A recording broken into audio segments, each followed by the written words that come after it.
Hello, in this video, we will show you how to drop classes using Schedule Planner. Log on to Schedule Planner and click Current Schedule. From there, you'll click Edit or Drop Classes for the chosen semester. Next to each class is a drop-down menu that includes Web Drop during pre-registration. You'd click that and hit Save.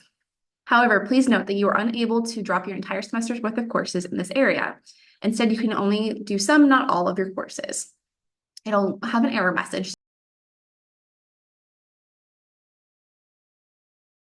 You'll click Edit or Drop Classes again.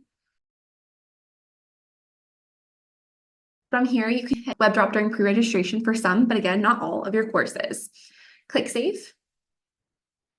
Click Save again.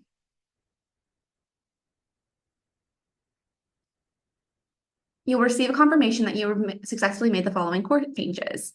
If you'd like to reinstate those courses or select other courses to add to your schedule, you go back out to Build Schedule. From there, you can add the courses, generate your schedule, click View.